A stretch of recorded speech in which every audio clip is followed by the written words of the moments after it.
We have Lydia Mashburn Newman with us, Managing Director of Monetary Economics, American Institute for Economic Research. Welcome, Lydia. Some people just hate tariffs, period. They're anti-tariff no matter what. And then you do hear arguments from others to say, well, in strategic situations, you can protect, I guess that's what protectionism would be, certain industries with tariffs. What would you say about these steel and aluminum tariffs?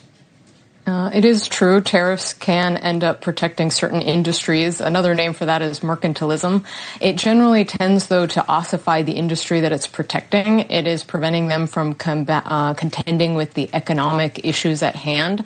So there is some concern here. And you even have, I think, 4 of the major aluminum manufacturers in the U.S. are not in favor of this 50% tariff on the steel and aluminum tariffs going up that high. I think only one of the firms is in favor of it, and they happen to own the only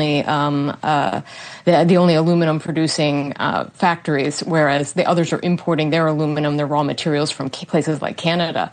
So at the end of the day, you might help one firm, but if you end up hurting 4 firms, it really does become a bit of a sticky situation. So you need to be really mindful.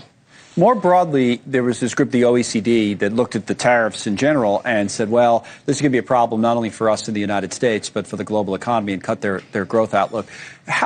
What I've been asking about that, how difficult is it for people that, in economics, it's difficult anyway to make forecasts, but in this environment, forecasting anything seems to be next to impossible. But what would you say about the future? Do you agree with them? Yeah, so the OECD did come out. They lowered their forecast to about 1.6% overall economic growth for the U.S. economy. This is actually in line with updates we saw coming from the Federal Reserve as well as the IMF, lowering to around a similar rate from a 2+ area of growth to down below 2% growth for the year. And it does seem that the tariffs are having somewhat of a dampening effect, whether this translates not just into consumer and business sentiment, which we're seeing a lot of that in what's soft data, right. Whether that translates into the hard data as to actual slowdown remains to be seen, but we're watching carefully. What about jobs? What's going to happen in the job market? Like for today, for example, there was this report on job openings that always comes out, and it was interesting because it showed that there's more openings, that they've gone up, but that businesses are not filling them very quickly, right? So what's going on in the job market? Yeah, so the job market has actually been relatively robust since Liberation Day, the announcement of the tariffs back in early April. Yeah. And so far, we haven't seen a ton of weakening. We've had a pretty tight labor market over the last 6-8 months to a year. And so it seems like it's been fairly robust, but a lot of businesses are a little concerned or cautious about reducing their labor forces.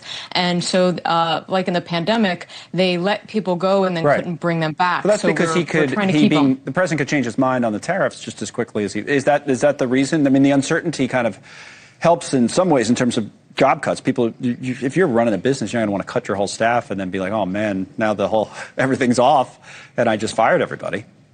Yeah, the on-again, off-again nature has been difficult, including with the court cases. But you do see a lot of businesses, they are mostly in a wait-and-see mode. Right. They're holding steady. They're not adding jobs, but they aren't necessarily getting rid of them either.